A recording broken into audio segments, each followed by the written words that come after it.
ওয়ারিতে কালী পুজো আমি শেষ দেখেছি আমার মনে নেই, মানে আমি এত ছোটোবেলায় এসেছি, কিন্তু পরিবারের সবার কাছ থেকে আমি শুনেছি, মানে আমাদের পরিবারের সবাই ওয়ারির কালী পুজোকে ভীষণভাবেই মানে শ্রদ্ধা করে। তো আমার বহু বছরের ইচ্ছে ছিল যে আমি কালী পুজো একবার আসবো ওয়ারি। তো এবছর এলাম। আসার আরেকটা উদ্দেশ্যই ছিল যে পুরো কালী পুজোটাকে আমি যতটুকু পারবো আমার মতন করে একটু ক্যামেরায় কভার করে ডকুমেন্ট করে রেখে দেবো। তো আমার অভিজ্ঞতা তো আমি তো আপ্লুত, মানে আমার এত ভালো লেগেছে কালী পুজো। হ্যাঁ, মানে আমি আশাই করতে পারিনি। আপনারা দেখবেন ভিডিওটা। জানি না ভিডিও দেখে কতটা আপনারা ওটা বুঝতে পারবেন। এখানে সশরীরে থাকলে, মানে প্রেজেন্ট থাকলে ওটা আরও বেশি ফিল করা যায়। যখন কালী ঠাকুরের ঘটটা তোলা হয় প্রথম দিন, সে যে কি বিশাল অনুষ্ঠান, সে মানে ভাবা যায় না। তো আমি চেষ্টা করেছি তুলে রাখার। সমগ্র কালী পুজো আমি আপ্লুত, মানে এত ভালো, সমস্ত রকমের আচার বিধি মেনে সারা রাত ধরে পুজো হওয়া, হ্যাঁ, বলি হওয়া, প্রত্যেকটা মানুষের ভক্তি ভরে সেখানে বসে থাকা, উপোস করে সারা রাত উপোস করে বসে সকালবেলা অঞ্জলি দেওয়া, মানে এত সুষ্ঠুভাবে এত সুন্দরভাবে পুজো আমি খুবই কম দেখেছি। আর আমি আমি গর্বিত যে আমার গ্রামের পুজো এত ভালো হয়।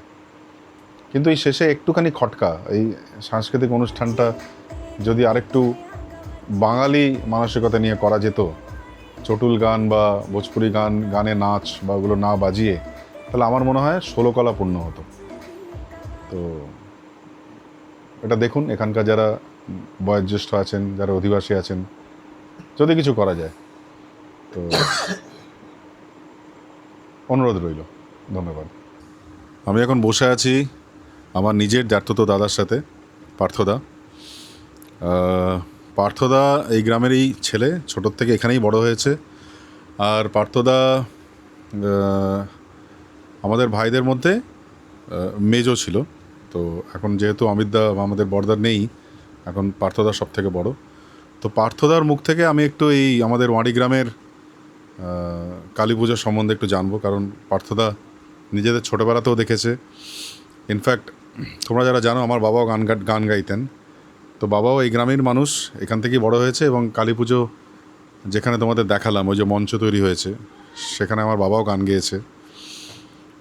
তো একটা জিনিস যেটা আমি আমার ওপিনিয়ন বলতে পারি, মানে আমার ব্যক্তিগত মতামত, সব ভালো লাগলো। ওয়ারির কালী পুজো আমার অত্যন্ত ভালো লেগেছে, ভীষণ ভালো। কিন্তু একটা জিনিসে আমার খুব কানে লাগলো এবং চোখে লাগলো, সেটা হচ্ছে একদম কালী ঠাকুরের মন্দিরের সামনে যে মঞ্চ করা হয়েছে, সাংস্কৃতিক মঞ্চ, সেখানে ভোজপুরি গান বাজছে বা সেখানে নাচের গান বাজছে। এইটাকে ইচ্ছা করলেই কিন্তু অ্যাভয়েড করা যেত, কারণ আমাদের বাঙালিদের সংস্কৃতি আমরা নিজেদেরকেই বাঁচিয়ে রাখতে হবে। তো সেখানে যদি একটা বাড়ির মতন গ্রামের মতন জায়গায় কালী পুজোতে যদি ভোজপুরি গান বাজে এবং ভোজপুরি গানের সাথে নাচ হয়, এটা আমার অন্তত চোখে এবং কানে লেগেছে। আমি জানি না আপনাদের কতজনের লাগবে। যদি আমার সাথে আপনাদের মত মিলে যায় অবশ্যই কমেন্ট করে জানাবেন। কিন্তু দেখুন, কারোর তো হাত নেই জেনারেশনের ওপরে, এটা নিজস্ব ব্যক্তিগত চয়েস। কিন্তু আমাদের বাংলাতে এত ভালো ভালো গান আছে, বাংলার লোকসঙ্গীত আছে, রবীন্দ্রসঙ্গীত আছে, মান্না দের, কিশোর কুমার এবং হেমন্ত, বলে শেষ করা যাবে না, এত গান আছে। সেই গানগুলো কি খারাপ লাগতো কালী পুজোতে বাজলে? এখন কি হয়, এই জেনারেশনকে যদি বারণ করা হয় বা কিছু বলা হয়, তারা সেটাকে ঠিক ভালোভাবে মেনে নেয় না, অন্যভাবে নেবে। কিন্তু যারা এখানকার যারা মোটামুটি আয়োজক বা এখানকার যারা গুরুজন আছেন বাড়িতে, আমি তাদেরকে রিকোয়েস্ট করব যে দেখুন, হিন্দি গান তো সারা বছর আমরা শুনছি, সবাই শুনছি। আজকাল ইউটিউব খুললে যে কোনো গান আপনি শুনতে পাবেন, পাঞ্জাবি গান বলুন, ভোজপুরি গান বলুন। কিন্তু মা কালীর পুজো আর ওয়ারির মতন একটা ঐতিহ্যশালী গ্রাম, আমার মনে হয় না, আমি অনুরোধ করব, যদি এখানকার যারা এই সাংস্কৃতিক অনুষ্ঠানের দায়িত্বে আছেন, নিশ্চয়ই অনেকেই আপনারা ভীষণই মানে ভালো আয়োজক। দেখুন না, বাংলার ঐতিহ্যটাকে যদি ধরে রাখা যায়, বাংলা গান, বাংলা নাচ, বাংলা কবিতা, বাংলা আঁকা, এখানে তো এত সুন্দর মঞ্চ আছে, এখানে কি গানের কম্পিটিশন, বাংলা গানের কম্পিটিশন বা বাংলা কবিতার কম্পিটিশন, বাংলা অনুষ্ঠান, লোকাল যারা গান টান গায় তাদেরকে মঞ্চ দিয়ে করাই যেতে পারে একটা দিন। তো মানুষ নয় সেদিনকে নাই নাচলো, একটু সংস্কৃতি দেখলো, একটু ভালো রুচিশীল পরিবেশন দেখলো। আমি জানি না এটা কতজন আমার সঙ্গে সহমত হবেন, কিন্তু এটা আমার অনুরোধ রইল, দেখুন যদি কিছু করা যায়। পার্থদাকে আমি কিছু প্রশ্ন জিজ্ঞেস করবো, পার্থদা তার উত্তর দেবে এবং তাতে আমরা বুঝে যাবো যে তাদের ছোটোবেলায় পুজোটা কীরকম হতো। তখন তো ইলেকট্রিসিটিও ছিল না আমাদের এই ওয়াঁড়ি গ্রামে, তখন কিভাবে হতো এবং কতটা এখন চেঞ্জ হয়েছে। আর পার্থদা, একটু বলে রাখি, পার্থদা নিজে এই গ্রামে তখন কালী পুজোর সময় যাত্রা হতো এবং পার্থদা প্রত্যেকটা যাত্রায় লিড রোল। এবং আমি অনেকের মুখে শুনেছি, শুধু আমার আত্মীয় স্বজন নয়, আমাদের এখানকার ওয়াড়ির প্রচুর লোকের মুখে শুনেছি পার্থদার মতন অত ভালো যাত্রা খুব কম লোকে করেছে। এখন অবশ্যই সংসারের দায়িত্ব, বয়স এবং যেহেতু নেক্সট জেনারেশন চলে এসছে, এখন আর যাত্রা টাত্রা হয় না। তো এবার আমি পার্থদার কাছ থেকে জানতে চাইব, এটা ধরো হাতে, তোমার ছোটবেলার, আচ্ছা পার্থদার মেয়ে, ভালো নামটা বল। দেবসোহাগী মিত্র। আচ্ছা, তোকে আমরা রাখি সোহাগী বলে। তুমি বলো তোমার ছোটবেলার কিরকম পুজো দেখেছো তোমরা? নমস্কার, আমি পার্থ মিত্র বলছি। আমার বয়স প্রায় 68-69 বছর বয়স হতে চলল। আমি ছোটোবেলা থেকেই আমি এই মা কালীর তলায় মানুষ, আর পাশেই আমার বাড়ি। আমার খেলাধুলা সমস্ত জগৎটাই এই কালীরতলা এবং তার আশেপাশের অঞ্চল নিয়েই থাকতো। আমি ভলি খেলতে ভালোবাসতাম, বরাবরই ভলি খেলতাম। ছোটোবেলা থেকে আমি আমাদের স্কুলে পাশ করার পর, মাধ্যমিক পাশ করার পর আমি চলে যাই টাউন স্কুলের থেকে আমি ডিস্ট্রিক্ট ইন্টার স্কুলে ভলি খেলতাম। এবং আমার গ্রাম হচ্ছে বিপ্লবী বটুকেশ্বর দত্তের গ্রাম। এখানে তিনি ভগৎ সিং এবং তিনি তার বিপ্লবী ক্রিয়াকর্ম এই গ্রাম থেকে করেছেন। এবং তার বাড়ি, তার ভিটে এবং তার যে পাতাল কক্ষ যেখানে তিনি বোমা ফোমা বাঁধতেন, সেগুলো সবই আজও বিদ্যমান। সরকার, গভর্নমেন্ট সেটি এখন হেরিটেজ করেছে। আর আর এই মা কালী সম্পর্কে যদি কিছু বলতে হয়, আমি ছোটোবেলা থেকেই এই মা কালীর এই মূর্তি আর কোথাও দেখিনি। এই মূর্তিটাকে বলা হয় দুর্গা কালী মূর্তি। মা কালী তার সমস্ত সপরিবারে এখানে বিরাজমান। লক্ষ্মী, সরস্বতী, কার্তিক, গণেশ এবং পায়ের তলায় মহাকাল পড়ে আছে, শ্রীগালে রক্ত কাচ্ছে ছিন্ন মুন্ডু থেকে। এই যে মূর্তি, এই মূর্তি আমি আর কোথাও দেখতে পাই না। আর আনুমানিক এই মূর্তি যে কত, এই যে মূর্তি, এই যে কালীর যে মানে প্রতিষ্ঠাতা, তা তিনি যে কবে কালী পুজো শুরু করেছেন এখান থেকে, তার ইতিহাস, এই কালীর ইতিহাস সম্পর্কে বলতে গেলে আমি আমার দাদুর কাছে আমি যতটুকু জেনেছি, দিবাকর ঘোষ মানে আমার দাদু হতেন, তিনি বলতেন যে দেখ, এর যে কবের থেকে সৃষ্টি হয়েছে এটাও আমরাও জানি না, তবে জবের থেকে আমি যতটুকু নথি পাই বা সরকারি যে দলিলপত্রগুলো আমি পাই, সেটা পাই হচ্ছে ভাস্কর পণ্ডিতের আমল, মানে বর্গী আমল। সেই সময়টা হচ্ছে আলীবর্দীর শাসনকাল, সিরাজদৌল্লার দাদু আলীবর্দীর শাসনকাল। হ্যাঁ, আলীবর্দী খাঁর শাসনকাল, বাংলা শাসন করতেন তখন। সেই আমল থেকে নথিপত্র আছে, তার আগের নথিপত্র আর কিছু নেই। ওগুলো তো গেল বহু পুরনো আমলের কথা, ইতিহাস হয়ে গেছে। তারপরে আস্তে আস্তে সব জেনারেশন, এই যে আমার সামনে যে ক্যামেরা ধরে দাঁড়িয়ে আছে সঞ্জয় মিত্র, আমার কাকার ছেলে। কাকা আমার গ্রামে, আমাদের এই ভিটেতেই আমারই কাকা, নিজের কাকা। এইখানেই মানুষ, এইখানেই লেখাপড়া, এখানেই শিক্ষা দীক্ষা। এখান থেকে সরকারি স্কুলে হেঁটে হেঁটে পড়াশোনা করতে যেত। এখান থেকে যে তারা আজ কর্মসূত্রে কেউ বোখারোয় থাকতেন, কেউ এখন তো সবাই বিভিন্ন কাকা মারা গেছে বিভিন্ন জায়গায়, আর 5 ভাইয়ের মধ্যে কেউ নেই, বিভিন্ন জায়গায়। আর কাকিমারা আছে, আমার মা মারা গেছে তাহলে কাকিমারা সব আছে। আর কাকুমণি আমার এখানে এই সংস্কৃতি জগতের সঙ্গে যুক্ত ছিলেন। উনি ছোটোবেলা থেকেই গান গাইতেন। এখানে যে নাটক থিয়েটার, আমার বাবা যারা সঞ্জয়ের বাবা, নাটক থিয়েটার যাত্রা যাই হতো, লাঠি খেলা ফাটি খেলা সমস্ত কিছু অনুষ্ঠানে থাকতেন। এবং তার গানের গলাটি ছিল অত্যন্ত মিষ্টি এবং মধুর। মানুষ তাকে সবাই রন্টি নামে চিনত। আমার কাকার নাম হচ্ছে জেপি জ্যোতিপ্রসাদ মিত্র, জেপি মিত্র। তিনি এখানে রন্টি নামে খ্যাত ছিলেন। এখনও উনি ওনাকে রন্টুর ছেলে বলেই চেনে। এইটুকুই বলছি আর কি। আর আমি তো নাটক, কালী পুজো তখনকার দিনে ইলেকট্রিসিটি বলে তো কিছু ছিল না। যা ছিল ডে লাইট, বর্ধমান থেকে দত্ত লাইট সেন্টার থেকে আসতো বড় বড় ডে লাইট, 4খানা, সামনের বলির কাছে 2খানা আর আটচলার মধ্যে 2খানা জ্বলতো। আর মায়ের মন্দিরে বড় বড় মোমবাতিতে মানে পুজো হতো আলোতে। সেই মোমবাতিতে সারা রাত মানে পুজো হতো। 4টে প্রহরে 4টে বলি, চক্ষুদান হতো। প্রথম বলি হতো চক্ষুদানে, সেই বলিটা হতো কালো কালো পাঁঠা।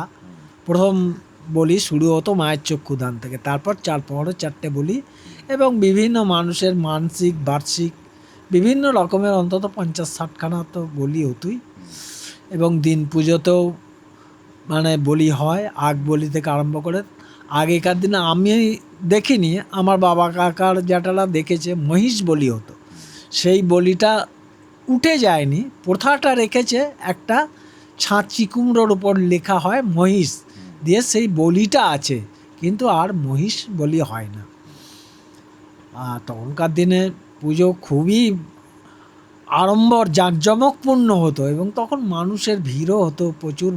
মানুষের মধ্যে অভাব ছিল, ঠিক ছিল, কিন্তু মানুষের মধ্যে আত্মীয়তা মানে এক সূত্রে যে গাঁথা পুজোতে এবং সাংস্কৃতিক মনোভাবাপন্ন ওয়ারি মঞ্চটাই হচ্ছে একটা আলাদা মঞ্চ। এখানে সাংস্কৃতিক মঞ্চ বলতে তখনকার দিনের মানুষ দূর দূরান্ত থেকে ছুটে আসতো। ওয়ারির নাটক, থিয়েটার, যাত্রা, আমার দাদু, কাকা, বাবা, জ্যাঠা সবাই এই সমস্ত নাটক যারা করেছে তার পরের জেনারেশনে আমি এসেছি। তখনকার দিনে মানে শাহজাহান খুব নামকরা নাটক, তখনকার দিনে সিরাজউদ্দৌলা তখনকার খুব নামকরা নাটক।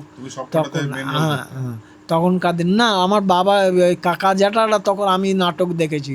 এবং ড্রপ সিন, কত রকমের যে পিছনে ড্রপ সিন ছিল তখনকার দিনে, সেই ড্রপ সিনগুলো আমি আজও মিস করি। কলকাতায় আমি বহু নাটক দেখেছি, একাডেমি থেকে আরম্ভ করে সব থেকে আমি সমস্ত জায়গায় আমি নাটক দেখেছি।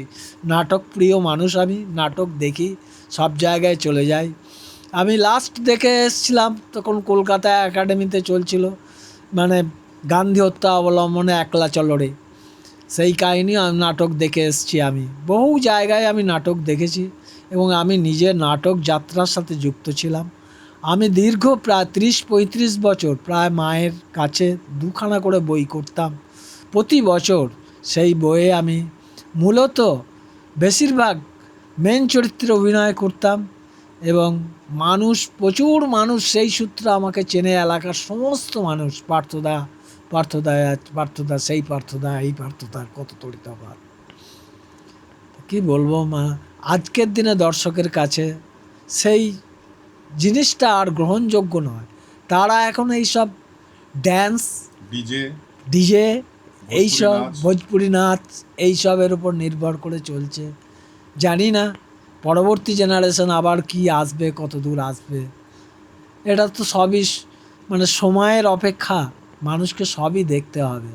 আজ আমরাও দেখছি, আমরা আগেও দেখে এসেছি, আবার দেখবো যতদিন বাঁচবো। ধন্যবাদ। আর ওয়ারি ফুটবল টিমও খুব ভালো টিম ছিল। খেলাধুলা জগৎ, সাংস্কৃতিক জগৎ অনেক ভালো ভালো গেছে। আমার নিজের আর এক কাকা, খুড়তুতো কাকা বিমান মিত্র, বিএনআর টিমে 63-64 বোধহয়, এইটুকুই জানতাম। ক্যাপ্টেনশিপ ছিল মোহনবাগান, বিএনআরে ক্যাপ্টেন ছিল তখন। মোহনবাগানের এগেনস্টে ওনার গোল ছিল। ওর ডাকনাম ছিল মংলু বলে সবাই চিনত, বিমান মিত্রি মংলু। ও আমার নিজের দাদুর ছেলে হয়। হ্যাঁ, এই আর কি ওয়াঁড়িতে বড় বড়। আর বিপ্লবী বটুকেশ্বর দত্তকে তো মানে ভারত বিখ্যাত গোটা দেশ নাম, চেনে। গোটা দেশ চেনে। ভগৎ সিং আর বিপ্লবী বটুকেশ্বর দত্ত এরাই এই সংসদে বোম মেরেছিল। এই সংসদে বোম মেরেছিল সাইমন কমিশনের সামনে। ইনকলাব জিন্দাবাদ বলতে বলতে ধ্বনি দিতে দিতে বেরিয়ে এসেছিল এবং বোম মেরেছিল। সেই ওয়ার্ড ছিল। আর তাতেই বটুকেশ্বর দত্তের মানে দ্বীপান্তর হয় আর ভগৎ সিংয়ের ফাঁসি হয়। আর সেই ওয়াঁড়ির আমরা ছেলে, আমরা আমাদের যতটুকু কীর্তি যা কিছু এখানে রেখে গেছি সেটুকু তাদেরই আশীর্বাদে।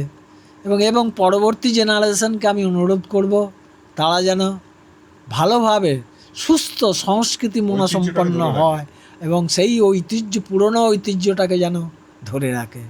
এই বলেই আমি এখানে শেষ করলাম।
দিদি আপনি কোত্থেকে এসছেন?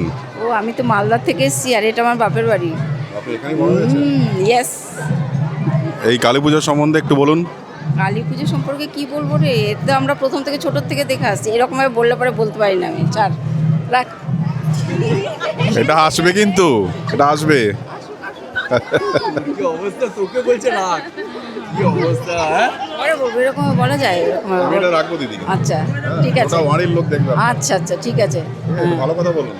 ভালো কথা কি বলবো, ছোটোবেলায় ঠাকুমার কাছে গল্প শুনতাম যে 4-5টা মেয়ে খেলা করছে, আর সেখানে একটা মেয়ে হঠাৎ বেশি হয়ে গেল।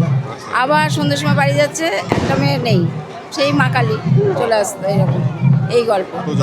এত জাগ্রত এটা। আর তুই মায়ের মুখটা দেখ কেমন, মুখটা কিন্তু হাসি হাসি সবসময়, এটা কিন্তু একদম আমি দেখেছি, চোখটা ভীষণ জাগ্রত। ভীষণ ইয়ে। আমি এটা সবসময় ইয়ে করি, মুখটা সবসময় হাসি হাসি, একটু কোনো রাগ নেই, কোনো হিংস্রতা নেই, কিচ্ছু নেই কিন্তু মায়ের মুখে।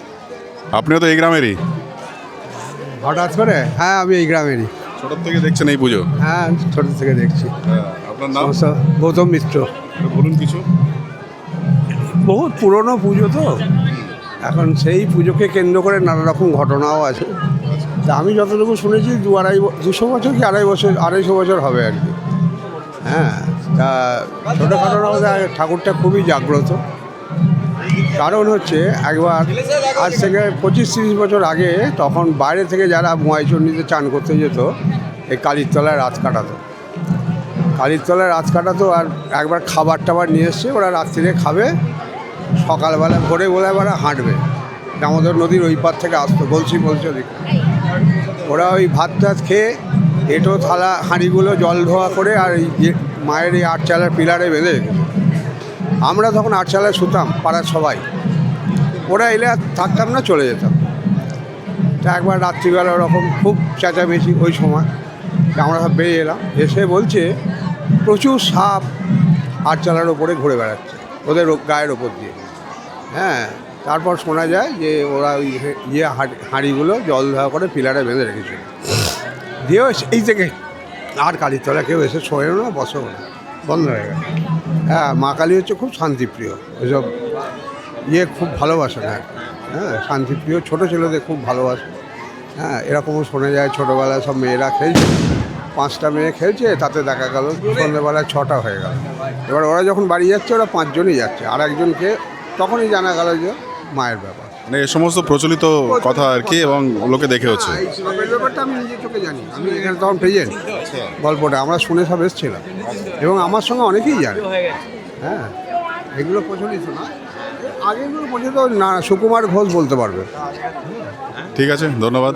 প্রসাদ বিতরণ হয়ে গেছে, এখন সবাই বসে আছে, মেলায় ঘুরছে, বাচ্চারা আইসক্রিম খাচ্ছে। মেলাটা ঘুরে দেখি। চলো।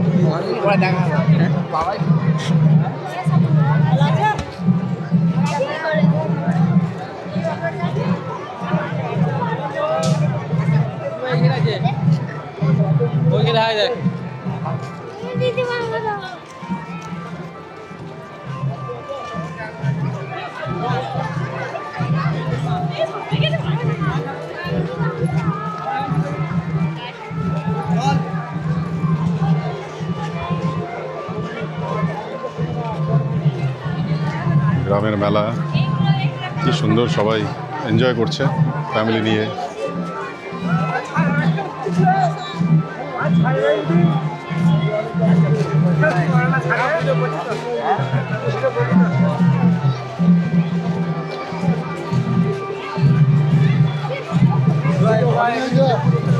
আমিও ঘুরছি।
ভালো লাগে বেশ গ্রামের মেলায় ঘুরতে, সুন্দর। সব এই গ্রামের আশেপাশের গ্রাম থেকেও কতজন এসছে।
আমার বড় বৌদি আমাকে আইসক্রিম খাওয়াচ্ছে।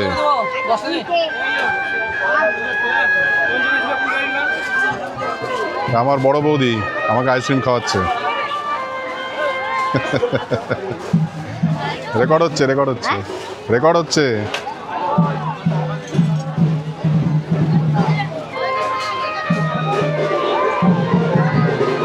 এটা কি ফ্লেভার রে?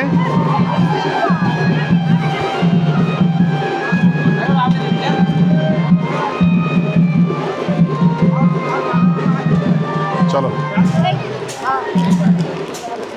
চলো ঘরে যাই।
বিনা দত্ত। হ্যাঁ বিনা দত্ত। ও কেমন লাগলো পুজো? কি খেলি পুজোতে? কিছুই খাইনি। কি ফুচকা। ফুচকা খেয়েছিস? আচ্ছা কোন ক্লাসে পড়ে ও? এমনি সেন্টারে পড়তে যায়। আচ্ছা তোমরা কোত্থেকে, মানে এই গ্রামেরই? না, আমরা এই গ্রামের জামাই। ও জামাই। আচ্ছা আচ্ছা কোথায় বাড়ি, কোথায়? আমার বাড়ি শেয়ারা বাজার। শেয়ারা বাজারে? আচ্ছা আচ্ছা তোমার বাড়ি এখানে? হ্যাঁ, আমার ওয়ারিতে বাপের বাড়ি। কি নাম? অনুশ্রী দত্ত। আচ্ছা আচ্ছা কোন দিকটা থাকো? এই যে পশ্চিম পাড়া। আচ্ছা আচ্ছা আর ওই আমার বোন। ও আচ্ছা তুমি এখানে কি? এটা আমার জামাইবাবু। আচ্ছা তোমার জামাইবাবু। আচ্ছা আচ্ছা আচ্ছা ঘন্টি কাকা তো বলো তোমার নাম কি? আমার নাম জয়দেব দাস। তুমি কি করে চেনো আমাদের বাবাদেরকে? সন্টি রন্টি? ও তো আমাদের ধরো মানে এক কাছেই সব বাড়ি তো। আচ্ছা আমার তো এইখানে বাড়ি এই কালীতলা। আচ্ছা এবার ওরা ওই দিকে বাড়ি, পার্থ আমার বন্ধু হ্যাঁ। গৌতম, আচ্ছা। তো একসঙ্গে খেলাধুলা, এক কাছেই তো বাড়ি। আচ্ছা আর আমার বিয়ে হয়েছে আনগ্রামে। আচ্ছা আনগ্রামে, আমার- হ্যাঁ আনগ্রামে বিজয় খাঁ আমার শ্বশুর, ও ও খেপা শিবের আমার তলা। মেজো জাটা শ্বশুরবাড়ি আঙ্গা। হ্যাঁ হ্যাঁ, ও তো স্টিলে বোধহয় চাকরি করতো। হ্যাঁ চেনো চেনো তো? চিনতাম, ওদেরও চিনি। আচ্ছা আচ্ছা আচ্ছা ওটা জয়কালীবাবু, ওই তো তখন মাস্টারি করতো জয়কালীবাবু। ওরা ওরা ওরা সবাই দেখবে ভিডিওটা, তোমাকেও দেখবে। তো আমার আনগ্রামের শ্বশুর, আবার কি বলবো আর কি। ঠিক আছে তোর নাম কি? আমার নাম হ্যাঁ আন্নান সীতামা ভদ্রা। হ্যাঁ তোকে এত সুন্দর দেখতে কেন? হ্যাঁ এত সুন্দর কি করে দেখতে হলো মা তোকে আমার বল? দেখতে সুন্দর, বাবা দেখতে সুন্দর। তোকে এত দেখতে সুন্দর কি করে হলো বল আমাকে। বলো আমার মা বাবা দেখতে সুন্দর, আমি সুন্দর। তুই জানিস তো তোকে দেখতে সুন্দর, জানিস তো? জানিস জানিস না? এ বাবা এটা কে হয় তোর? আসামাসি। হ্যাঁ আসামাসি। ও মাসি হয়। হ্যাঁ মাসির থেকেও তোকে দেখতে অনেক সুন্দর। हम सब मर्द मावड़े बड़े खुददार हैं, अब हर एक दिन फरोज का त्योहार है। अब ये शीश ना झुके तेरी लाज हम रखे, तेरे दर्द की शपथ ना जगदम्बे है माया भवानी।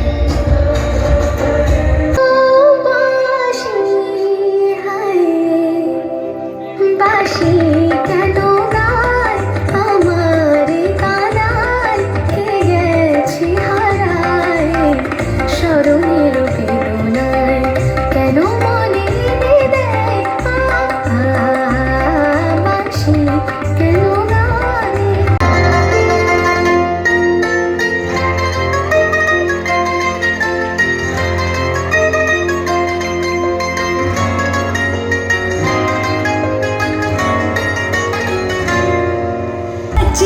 तेरे पीछे आ गवाची, तेरे इश्क ने मारी कुड़ी कच दी कवारी, तेरे इश्क ने मारी कुड़ी कच दी कवारी। मेरी पायलिया गीत तेरे गाए, हर मेरी पायलिया गीत तेरे गाए। चलो थम थम के घुंघरू छन जाए, मेरी पायलिया गीत तेरे गाए। हर बंदिश से छूट के बस इश्क करेंगे, टूट के अब रोक सके तो रोक ले दुनिया। अरे इश्क किया तो शर्म क्या, जी इश्क से बढ़ के कर्म क्या।